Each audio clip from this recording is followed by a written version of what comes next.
2019 राष्ट्रीय धुन आपके समक्ष। परेड, राष्ट्रीय सैल्यूट, सलामी, शस्त्र।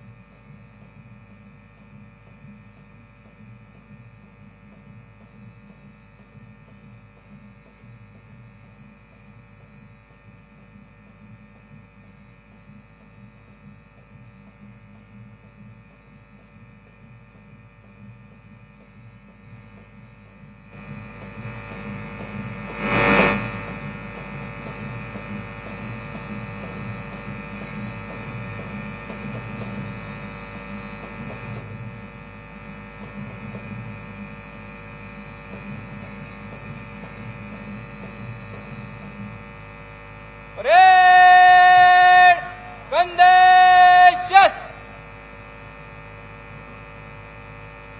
परेड, बाजू, शस्त्र।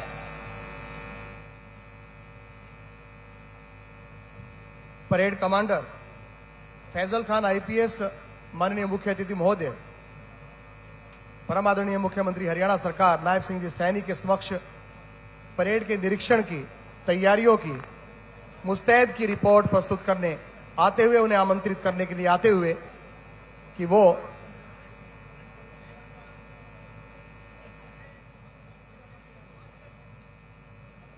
परेड के निरीक्षण हेतु निरीक्षण वाहन में सवार होकर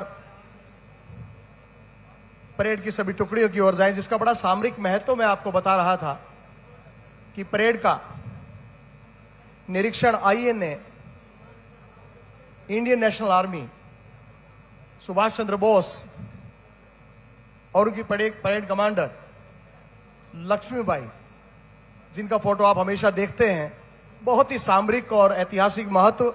सुभाष चंद्र बोस भी इसी तरह से परेड की टुकड़ियों का निरीक्षण करते थे और इसी तरह से अपनी अपनी टुकड़ियों को, अपने वीर सैनिकों को उत्साहवर्धन करते थे। बहुत ही महत्वपूर्ण ये क्षण हरियाणा के यशस्वी मुख्यमंत्री, हरियाणा के चहुमुखी विकास को प्रगति देने वाले, दिन रात जाग कर लोगों की सेवा करने वाले मुख्यमंत्री नायब सिंह जी सैनी हमारे बीच उपस्थित हैं। आज रोहतक का ये सौभाग्य कि हमारे इस पावन पवित्र प्रांगण में, वीरों की इस भूमि रोहतक में प्रदेश के यशस्वी मुख्यमंत्री का आगमन हुआ है। 79वां स्वतंत्रता दिवस समारोह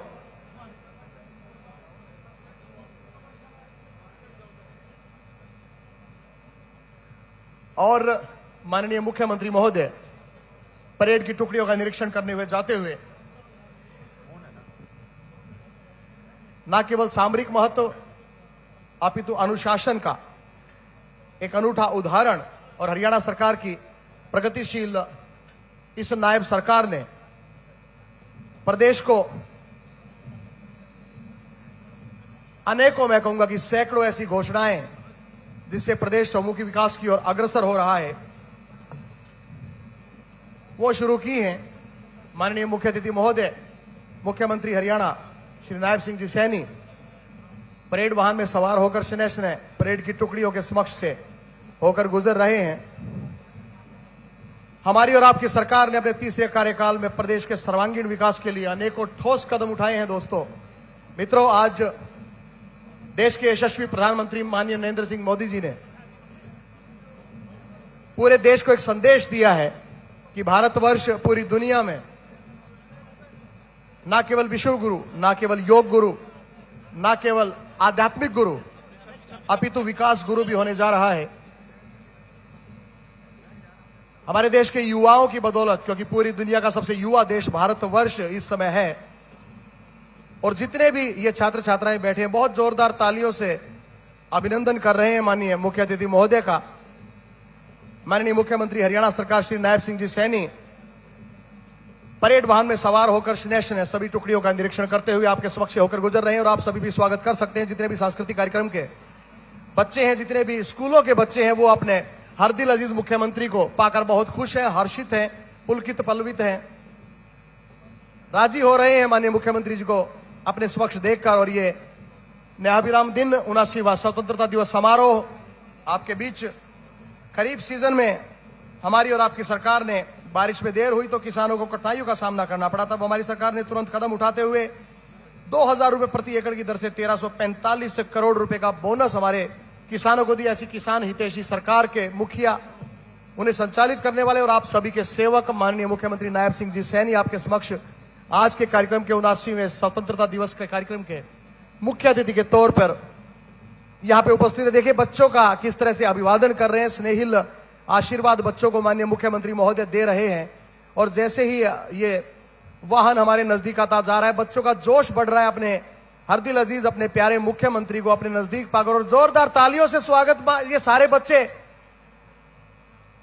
हाथों से अभिवादन, प्रेम बरस रहा है माननीय मुख्यमंत्री महोदय की ओर से हमारे नन्हे मुन्ने प्यारे देश का भविष्य बच्चों को, जो कह रहे हैं 89वें स्वतंत्रता दिवस पर हम सभी बहुत खुश हैं। देखिए आपको एक किलकारियां जो गूंज रही हैं बच्चों की, ये इस बात का द्योतक है कि माननीय मुख्यमंत्री को पाकर वो कितने हर्षित हैं, कितने पुलवित और पल्लवित हैं।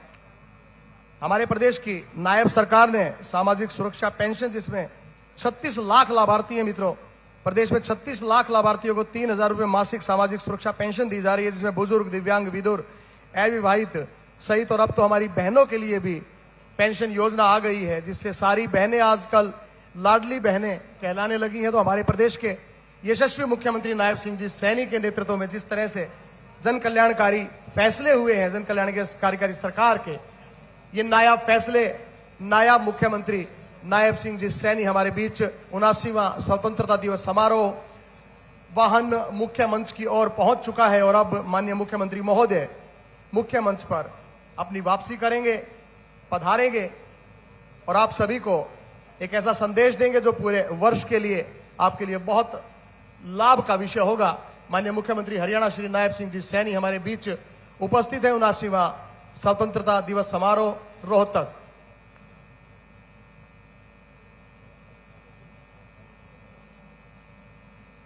परेड कमांडर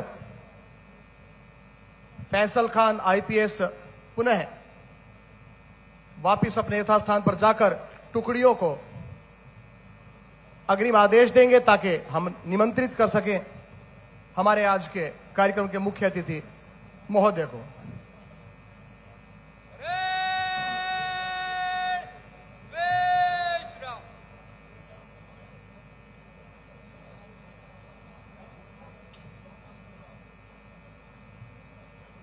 परेड के विश्राम का आदेश। दोस्तों, पूर्व प्रधानमंत्री और भारत की आन बान शान अटल बिहारी वाजपेयी जी ने कहा था कि टूटे हुए तारों से फूटे बासंती स्वर, पत्थर की छाती में उग आया नव अंकुर, झरे सब पीले पात कोयल की कुहुक रात, प्राची में अरुणिम की देख रेख पाता हूं, गीत नया गाता हूं, टूटे हुए सपनों की कौन सुने सिसकी, अंतर की चीर व्यथा पलकों पर ठिठकी, हार नहीं मानूंगा, रार नहीं ठानूंगा, काल के कपाल पर गीत नया गाता हूं, काल के कपाल पर गीत नया गाता हूं, लिखता ही जाता हूं, लिखता ही जाता हूं, गीत नया गाता हूं। और एक ऐसा ही नया गीत संबोधित करने के लिए हमारे मुख्यमंत्री और आज के कार्यक्रम के मुख्य अतिथि यशस्वी मुख्यमंत्री हरियाणा सरकार नायब सिंह जी सैनी आपके बीच हैं। मेरी करबद्ध प्रार्थना की वो आए और एक शुभ संदेश दें उपस्थित जन समूह को। माननीय मुख्यमंत्री हरियाणा सरकार श्री नायब सिंह जी सैनी।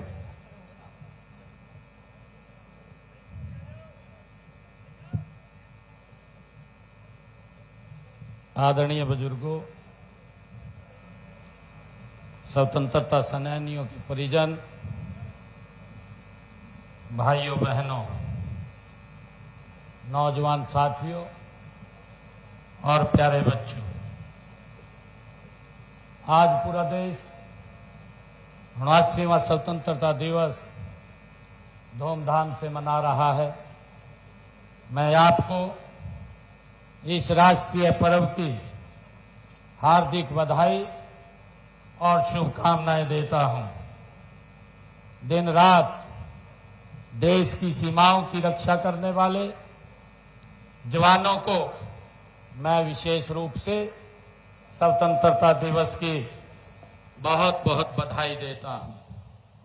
यह दिन उन अनगिनत शहीदों और स्वतंत्रता सेनानियों को याद करने का अवसर है, जिन्होंने अपनी जान की बाजी लगाकर हमें यह आजादी दिलाई है।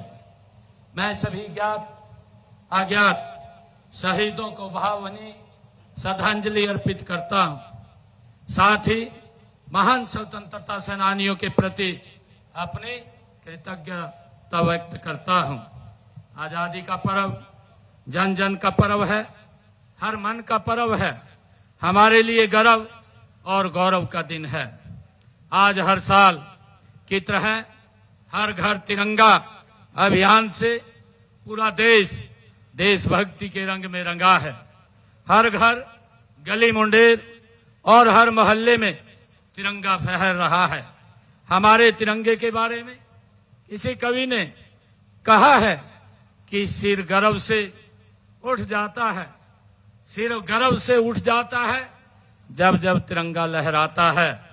देश के वीर शहीदों की याद तिरंगा दिलाता है। प्रिय प्रदेशवासियों, स्वतंत्रता दिवस पर मुख्यमंत्री के रूप में ध्वजारोहण का यह मेरा दूसरा अवसर है। आज रोहतक की इस ऐतिहासिक और वीरधरा पर ध्वजारोहण करते हुए मुझे गर्व का अनुभव हो रहा है। यह नगर योद्धे गण की राजधानी रहा है। इस जिले का स्वतंत्रता आंदोलन में भी अहम योगदान रहा है। नेताजी सुभाष चंद्र बोस की आजाद हिंद फौज में हरियाणा के 2715 जवान थे। इनमें से 873 जवान हमारे पुराने रोहतक जिले के थे। आजादी के बाद भी हरियाणा के वीरों ने सीमाओं की सुरक्षा में अनेक बलिदान दिए हैं। हमारे जवानों ने 1962, 1965 और 1971 के विदेशी आक्रमणों व कारगिल युद्ध के दौरान वीरता की अद्भुत मिसाल पेश की है। हमारा कर्तव्य है कि हम मातृभूमि के लिए जान देने वाले शहीदों के परिवारों व उनके आश्रितों का सहारा बने। इस दिशा में हमने स्वतंत्रता सेनानियों और उनकी विधवाओं को पेंशन बढ़ाकर 40,000 रुपए मासिक की है। युद्ध में शहीद सैनिकों के परिवारों के लिए अनुग्रह राशि भी बढ़ाकर 1 करोड़ रुपए की है। उनके आश्रितों को 410 को सरकारी नौकरियां भी दी हैं। हमने अग्निवीरों को नौकरियों में 10% आरक्षण देने का निर्णय भी हमने लिया है। भाइयों बहनों, आजादी का यह पर्व उपलब्धियों का जश्न मनाने का दिन भी है। हमें गर्व है कि आजादी के बाद के 78 वर्षों में देश दुनिया की बड़ी शक्तियों में शामिल हो गया है। आज जब हम अपनी उन्नत तकनीकी के बल पर न केवल मिसाइलें बना रहे हैं, बल्कि सूर्ययान, चंद्रयान और मंगलयान जैसी मिशन भी पूरे कर रहे हैं। हम दुनिया की चौथी बड़ी आर्थिक शक्ति बन गए हैं। हमारी 4 ट्रिलियन डॉलर की इकोनॉमी हम बन गए हैं। अब माननीय प्रधानमंत्री जी के कुशल नेतृत्व में हमें सबसे बड़ी आर्थिक शक्ति बनना है। इसके लिए भारत का आत्मनिर्भर बनना है। आत्मनिर्भर भारत कोई नारा नहीं है, यह हम 140 करोड़ भारतीयों का ये संकल्प है। यह केवल सरकारी कार्यक्रम नहीं है, यह एक जन आंदोलन है। स्थानीय संसाधनों का सदुपयोग, नवाचार में निवेश और उत्पादों की गुणवत्ता पर ध्यान देना इस अभियान का की असली ताकत है। इसमें किसानों, उद्योगपतियों, छात्रों, पेशेवरों, युवाओं आदि सभी ने अपनी भूमिका निभानी है। आज जब हम अपनी आजादी का पर्व मना रहे हैं तो भारत को आत्मनिर्भर बनाने का दृढ़ संकल्प हम लें। देश आत्मनिर्भर तभी बनेगा जब हम स्वदेशी को अपनाएंगे। माननीय प्रधानमंत्री आदरणीय नरेंद्र मोदी जी ने देशवासियों का आह्वान किया है कि आप स्वदेशी का संकल्प लें। उन्होंने कहा है कि हम जो भी खरीदें, जो भी बेचें, वह स्वदेशी हो। यही राष्ट्र की सच्ची सेवा होगी। आत्मनिर्भर भारत घरों में, दुकानों में, कारखानों में, खेतों में और प्रयोगशालाओं में बनेगा। यह तब होगा जब नागरिक भारतीय वस्तु खरीदना देशभक्ति का कार्य माने। हर इनोवेटर सबसे पहले भारत के बारे में सोचे, हर उद्यमी उच्च कोटि के उत्पाद बनाए, हर किसान टिकाऊ खेती को अपनाए, हर क्षेत्र निर्भरता से प्रभुत्व की ओर बढ़े। स्वदेशी के लिए हमें वोकल फॉर लोकल के मंत्र को अपनाना होगा और केवल मेक इन इंडिया उत्पादों को बढ़ावा देना होगा। माननीय प्रधानमंत्री जी द्वारा लोकल फॉर ग्लोबल का विजन भी दिया गया है। इसके पीछे यही उद्देश्य है कि भारत में बने उत्पाद न केवल घरेलू जरूरत पूरी करे बल्कि विश्व बाजार में भी अपनी पहचान बनाए। मैं सभी उद्योगपतियों, निवेशकों, तकनीशियों, वैज्ञानिकों से अपील करता हूं कि वे देश को आत्मनिर्भर बनाने के लिए अपने अपने कौशल का उपयोग करें। भाइयों बहनों, माननीय प्रधानमंत्री जी के राष्ट्रवादी विजन का ये परिणाम है कि आजाद भारत ने 7 दशक के बाद गुलामी के समय के 3 कानूनों से आजादी पाई है। ये पुराने आपराधिक कानून अंग्रेजों ने भारतीयों को दंडित करने और गुलाम बनाए रखने की नीयत से ये बनाए थे। यही नहीं, कानूनों के उन सभी प्रावधानों को भी हटाने का काम किया गया है जो वक्त में बदलाव के साथ किसी काम के नहीं रह गए हैं। हाल ही में ऑपरेशन सिंदूर के दौरान भी दुनिया ने हमारी स्वदेशी ताकत, तकनीकी और हथियारों की ताकत देखी है। हमारी सेनाओं ने अपने पराक्रम और शौर्य से पूरी दुनिया को भारत की सामरिक शक्ति और सामर्थ्य का परिचय दिया है। इसके लिए मैं तीनों सेनाओं के साहस और वीरता को सलूट करता हूं। यही नहीं, हमारी सेना ने ऑपरेशन महादेव चलाकर पहलगाम के गुनाहगारों को उनकी करनी की सजा भी दी है। प्रिय प्रदेशवासियों, माननीय प्रधानमंत्री श्री नरेंद्र मोदी जी ने भारत को आजादी की 100वीं वर्षगांठ अर्थात वर्ष 2047 तक विकसित राष्ट्र बनाने का लक्ष्य रखा है। इस लक्ष्य को हासिल करने में हरियाणा का भी अहम योगदान रहेगा। इस समय भी देश के खाद्यान्न भंडार में योगदान देने में हमारा अग्रणी स्थान है। देश की सड़कों पर दौड़ने वाली हर दूसरी कार हरियाणा में बनती है। हरियाणा में देश के 52% ट्रैक्टरों का निर्माण होता है। आज जब हम आजादी का पर्व मना रहे हैं तो मैं बताना चाहूंगा कि हमने पिछले 10.5 वर्षों में प्रदेश की जनता को भेदभाव करने वाली व्यवस्था से आजादी दिलाई है। भ्रष्टाचार पर हमने कड़ी चोट करते हुए सभी सरकारी योजनाओं व सेवाओं का लाभ घर बैठे ही लोगों तक पहुंचाने के लिए ई गवर्नेंस का एक नया मॉडल अपनाया है। इसके लिए सरकारी योजनाओं एवं सेवाओं को परिवार पहचान पत्र से जोड़ा गया है। हमने हर सरकारी योजना एवं कार्यक्रम को 100 से अधिक पोर्टल व ऐप के माध्यम से पारदर्शी बनाया है। हमारी बिना खर्ची पर्ची के नौकरी देने, ऑनलाइन ट्रांसफर, पढ़ी लिखी पंचायतों और अंत्योदय अभियान की आज पूरे देश में चर्चा है। विकास के जन कल्याण के साथ साथ प्रदेश के हर नागरिक की जान और माल की सुरक्षा हमारी सर्वोच्च प्राथमिकता है।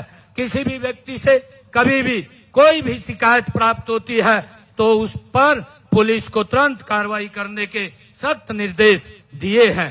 अपराधियों के मंसूबों को ध्वस्त करने के लिए हमारी सरकार हर कदम तत्पर है और तत्पर रहेगी। यदि किसी भी नागरिक को कोई संकट है तो वह 112 नंबर पर डायल करके तेजी से पुलिस सहायता प्राप्त कर सकता है। हमारी पुलिस कॉल आने के औसतन 7 मिनट 12 सेकंड के भीतर मदद के लिए पहुंच जाती है। आज आजादी के इस उत्सव में मैं जोर देकर के ये कहना चाहूंगा कि हम हरियाणा को अपराध और अपराधियों से आजादी दिला करके रहेंगे। जो भी व्यक्ति कानून को तोड़ेगा उसको बख्शा नहीं जाएगा। भाइयों बहनों, हमारी कथनी और करनी एक है। हमने विधानसभा चुनाव के दौरान अपने संकल्प पत्र में 217 संकल्प वो लिए थे। इनमें से 41 को पिछले दिनों हमने पूरा किया है और मात्र 10 मास में इसको हमने पूरा किया है और इस साल कुल मिलाकर के 90 संकल्प पूरे कर लिए जाएंगे। हमने अपने तीसरे कार्यकाल में भी बिना पर्ची खर्ची के 30,000 युवाओं को सरकारी नौकरी दी है। इन्हें मिलाकर के पिछले 10 साल में 1,80,000 नौकरियां वो बिना पर्ची खर्ची के हरियाणा के युवाओं को दी जा चुकी हैं। हाल ही में कॉमन पात्रता परीक्षा का सफलतापूर्वक आयोजन किया गया है। हमने कानून बना करके हरियाणा कौशल रोजगार निगम के तहत कार्यरत युवाओं के भविष्य को भी सुरक्षित किया है। इन युवाओं को नियमित कर्मचारियों की तर्ज पर महंगाई भत्ता और वार्षिक इंक्रीमेंट भी दी जाएगी और इस निगम के माध्यम से 5,000 से अधिक युवाओं को विदेशों में रोजगार दिलवाने जा रहे हैं। भाइयों बहनों, किसान हित हमारी नीतियों के केंद्र में है। आज किसानों की सभी 24 फसलें एमएसपी पर न्यूनतम समर्थन मूल्य पर वो खरीदी जा रही हैं। मुझे बताते हुए कि अब तक 12 लाख किसानों के खाते में फसल के खरीद के 1,48,000 करोड़ रुपया उनके सीधे खाते के अंदर डालने का काम ये हमारी सरकार ने किया है। मित्रों, पिछले 10.5 सालों में किसानों को फसल के खराबे के मुआवजे के रूप में 15,465 करोड़ रुपया भी उन तक पहुंचाने का काम हमारी सरकार ने पिछले कार्यकाल में किया है। और इसी प्रकार प्रधानमंत्री किसान सम्मान निधि योजना के तहत लगभग 7,000 करोड़ रुपया किसानों के खाते में पहुंचाने का काम ये हमारी सरकार ने किया है। हमने अंग्रेजों के जमाने से चले आ रहे अभियान को भी जड़ से समाप्त करने का काम किया है और किसानों का 133 करोड़ रुपया बकाया उसको भी माफ करने का काम हमने किया है। कृषि भूमि पट्टा एक्ट लागू करके पट्टेदार किसानों और भूमि मालिकों के बीच विश्वास बहाली किया है। भाइयों बहनों, देश की आजादी से लंबे समय तक गरीब कल्याण की बातें तो की जाती रही है, लेकिन उन तक लाभ नहीं पहुंचा पाया है। हमने गरीबों के उत्थान के लिए कई योजनाएं चलाई हैं। अनुसूचित जातियों के आरक्षण को 2 वर्गों में बांटकर हमने वंचित रह गए लोगों को उनका अधिकार दिया है। पिछड़ा वर्ग की क्रीमी लेयर आय की सीमा को 6 लाख रुपए से बढ़ा करके 8 लाख रुपए किया गया है। पिछड़ा वर्ग बी को पंचायती राज संस्थाओं और शहरी स्थानीय निकायों में भी आरक्षण देने का काम हमने किया है। हमने प्रजापत समाज को मिट्टी के बर्तन का कारोबार चलाने के लिए 1700 गांव में जमीन दी है। गरीब परिवारों की बेटियों की शादी पर हमने मुख्यमंत्री विवाह शगुन योजना के तहत 71,000 रुपए का शगुन दिया जाता है। मित्रों, गरीबी के सिर पर छत उपलब्ध गरीबों के सिर पर छत उपलब्ध कराने के लिए प्रधानमंत्री आवास योजना के तहत 1,47,000 मकान दिए गए हैं। साथ ही हमने गरीब परिवारों के लिए मुख्यमंत्री आवास योजना भी शुरू की है। इसके तहत 14 शहरों में 15,256 गरीब परिवारों को प्लाट दिए गए हैं। हमने 58 ग्राम पंचायतों में भी 3,884 प्लाट दिए हैं। इस योजना के दूसरे चरण में हम 1,59,000 परिवारों ने इसमें पंजीकरण कराया है। गांव में पंचायत भूमि पर बने 500 वर्ग गज तक के मकानों पर काबिज लोगों को उनका मालिकाना हक देने का काम भी हमने किया है। हमने सामाजिक सुरक्षा बढ़ाकर पेंशन बढ़ा करके 3,000 रुपए मासिक की है और दिव्यांग पेंशन का लाभ 10 अन्य श्रेणियों को भी दिया जा रहा है। भाइयों बहनों, हमने ऐसी व्यवस्था की है कि धन के अभाव में कोई भी गरीब इलाज से वंचित नहीं रहेगा। इसके इलाज के लिए आयुष्मान भारत चिरायु योजना में लगभग 22 लाख लोगों का इलाज मुफ्त में कराया गया है। हमने किडनी के रोग से पीड़ित रोगियों के लिए सरकारी अस्पतालों मेडिकल कॉलेजों में मुफ्त डायलिसिस की सेवाएं शुरू की है। इससे गरीब लोगों को बड़ी राहत वो मिली है। माननीय प्रधानमंत्री जी ने देश को मेडिकल हब बनाने के विजन को साकार करने के लिए हम हर जिले में एक मेडिकल कॉलेज खोल रहे हैं और इस समय प्रदेश में मेडिकल कॉलेजों की संख्या बढ़कर के 15 हो गई है तथा 9 अन्य निर्माणाधीन है। भाइयों बहनों, खेलों का जिक्र होते ही हर हरियाणा वासी का सीना चौड़ा हो जाता है। हमें गर्व है कि हमारे खिलाड़ियों ने पेरिस ओलंपिक 2024 में देश द्वारा जीते गए 6 पदकों में से 5 पदक हमने जीते हैं। इससे पहले टोक्यो ओलंपिक 2020 में भारत द्वारा जीते गए 7 पदकों में से 4 हरियाणा के खिलाड़ियों ने जीते हैं। इन उपलब्धियों का श्रेय खिलाड़ियों की मेहनत के साथ साथ हमारी खेल नीति को भी जाता है। इस नीति के तहत हम ओलंपिक पदक विजेता खिलाड़ियों को 6 करोड़ रुपए तक नगद इनाम देते हैं। हम खेलों के लिए अति आधुनिक इंफ्रास्ट्रक्चर विकसित कर रहे हैं। हम प्रधानमंत्री जी के हिट इंडिया विजन को साकार करने के लिए हर गांव में जिम खोल रहे हैं। अब तक 19 जिलों के ग्रामीण क्षेत्रों में 50 करोड़ रुपए की लागत से 250 इंडोर जिम खोले गए हैं। भाइयों बहनों, मानव समाज के निर्माण और विकास में महिलाओं का बड़ा योगदान है। उन्हें सशक्त करने के लिए माननीय प्रधानमंत्री श्री नरेंद्र मोदी जी ने पानीपत से बीमा सखी योजना का शुभारंभ किया था। हमने भी उनकी प्रेरणा से लाडो सखी योजना शुरू की है। गर्भवती महिला का परवश होने और बेटी पैदा होने पर उसकी देखभाल करने वाली लाडो सखी को 1000 रुपए की प्रोत्साहन राशि वो दी जाएगी। हमने 5 लाख महिलाओं को लखपति दीदी बनाने का लक्ष्य भी रखा है। अब तक 2,13,000 महिलाओं को लखपति दीदी बनाया गया है।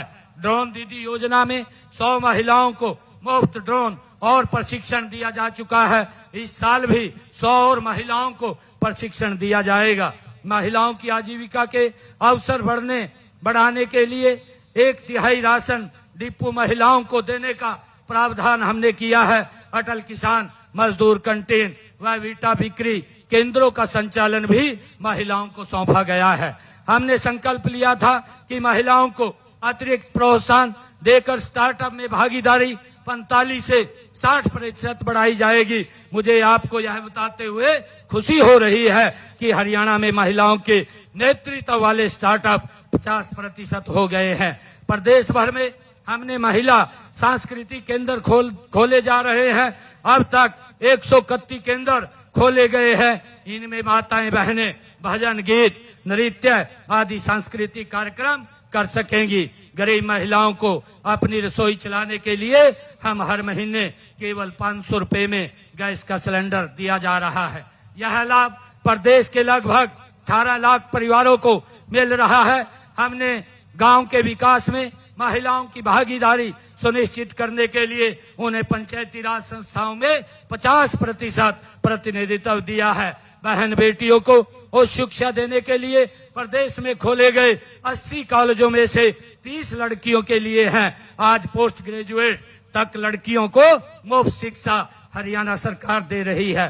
भाइयों बहनों, उद्योग हमारी अर्थव्यवस्था का मूल आधार है।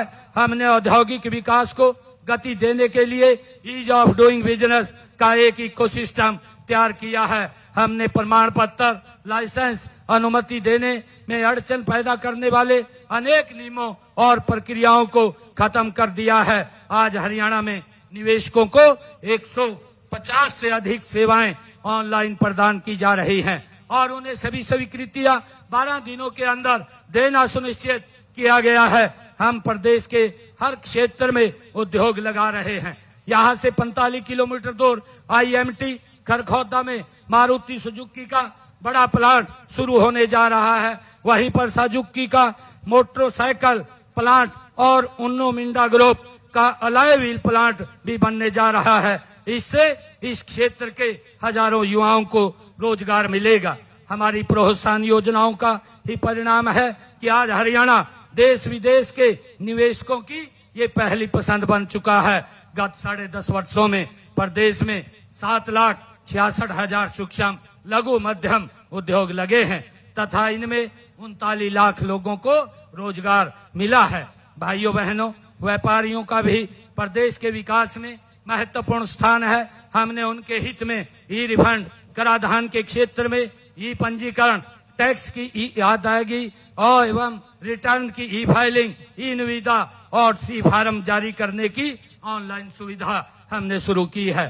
प्रदेश में मुख्यमंत्री शहरी स्वामित्व योजना के तहत 20 साल से अधिक समय से दुकानों व मकानों की मलकियत उन पर काबिज व्यक्तियों को दी है। अब तक 6,250 लाभार्थियों को दुकानों की रजिस्ट्रियां सौंपी गई हैं। भाइयों बहनों, हम मानते हैं कि प्रदेश के विकास का मार्ग गांव की गलियों से होकर गुजरता है। इसमें तेजी लाने के लिए हमने ग्राम पंचायतों द्वारा बिना टेंडर के काम करवाने की लिमिट 5 लाख रुपए से बढ़ा करके 21 लाख रुपए की है। मुझे यह बताते हुए बड़ी खुशी हो रही है कि आज माननीय प्रधानमंत्री नरेंद्र मोदी जी द्वारा हरियाणा के 4 सरपंचों को अपने गांव को मॉडल गांव बनाने के लिए सम्मानित किया जा रहा है। हमने संपत्तियों के सालों से चले आ रहे विवादों को खत्म करने के लिए गांवों को लाल डोरा मुक्त कर दिया है। आज प्रदेश में 5,895 गांव में हमारा गांव जगमग गांव योजना के तहत 24 घंटे बिजली देने का काम हम कर रहे हैं। सभी ग्रामीण घरों में नल से जल पहुंचाया जा रहा है। गांव में कूड़े कचरे के निपटान के लिए 6,183 ठोस और 2,582 तरल कचरा प्रबंधन परियोजनाएं शुरू की हैं। भूजल के रिचार्ज के लिए 2,088 अमृत सरोवर बनाए गए हैं। भाइयों बहनों, विकसित शहर प्रदेश के विकास का आईना है। शहरों में विकास कार्यों के लिए वर्ष 2014-15 में 1,693 करोड़ रुपए की राशि जारी की गई थी। मैंने प्रदेश का वित्त मंत्री होने के नाते चालू वित्त वर्ष 2025-26 के बजट में इसे बढ़ा करके 5,666 करोड़ रुपया इसको किया है। हमने अक्टूबर 2014 से अब तक 2,147 अवैध कॉलोनियों को नियमित करने का काम हमने किया है। शहरी स्थानीय निकायों की शक्तियों के विकेंद्रीकरण के लिए कई कदम हमने उठाए हैं। हमने मेयर के चुनाव का प्रत्यक्ष चुनाव शुरू किया है। फरीदाबाद व करनाल को स्मार्ट सिटी बनाया जा रहा है। गुरुग्राम, फरीदाबाद, सोनीपत, हिसार और पंचकुला के विकास के लिए मेट्रोपॉलिटन डेवलपमेंट अथॉरिटी का गठन किया गया है। हमने शहरों की पुरानी आबादी के रिहायशी मकानों का पर विकास शुल्क भी खत्म किया है। हमारा प्रयास है कि नागरिकों को सभी सेवाएं आसानी से मिले। हमने ऑनलाइन बिल्डिंग प्लान अप्रूवल को लेकर संपत्ति करके डिजिटलीकरण तक हर प्रक्रिया को सरल बनाया है ताकि ईज ऑफ लिविंग में सुधार हो सके। भाइयों बहनों, आज हरियाणा समृद्धि की एक नई परिभाषा लिख रहा है। प्रदेश में इंफ्रास्ट्रक्चर का तेजी से विकास हुआ है। हर जिले को राष्ट्रीय राजमार्ग से जोड़ने के लिए 21 नए राष्ट्रीय राजमार्ग घोषित किए गए हैं, जिनमें से 13 का कार्य पूरा हो चुका है। महाराजा अग्रसेन हवाई अड्डे से हवाई सेवाएं शुरू हो गई हैं। माननीय प्रधानमंत्री श्री नरेंद्र मोदी जी द्वारा 5 जनवरी को 6,230 करोड़ रुपए की लागत से बनने वाले रिठाला से कुंडली मेट्रो कॉरिडोर का शिलान्यास किया गया है। क्लस्टर अप्रोच के तहत सभी क्षेत्रों में पर्याप्त संख्या में स्कूल और 20 किलोमीटर के दायरे में एक कॉलेज खोला गया है। हर क्षेत्र की आर्थिक स्थिति को मजबूत करने के लिए ब्लॉक स्तर पर लघु व मध्यम उद्योगों के क्लस्टर स्थापित किए जा रहे हैं। प्रिय प्रदेशवासियों, हरियाणा का पिछले 10.5 वर्षों का कार्यकाल समान विकास, समरसता, सहिष्णुता के साथ साथ उन बदलावों का साक्षी रहा है जिनमें हर आदमी का जीवन सरल, सुगम और सुरक्षित हुआ है। मैं आपको विश्वास दिलाता हूं कि हरियाणा का आने वाले समय भी विकास, उन्नति और समृद्धि का ये उदाहरण बनेगा। अंत में मैं एक बार फिर अपने पूरे हरियाणा परिवार को 79वें स्वतंत्रता दिवस की हार्दिक बधाई और शुभकामनाएं देता हूं। आइए इस पर्व पर हम अपनी महान सांस्कृतिक परंपराओं और उच्च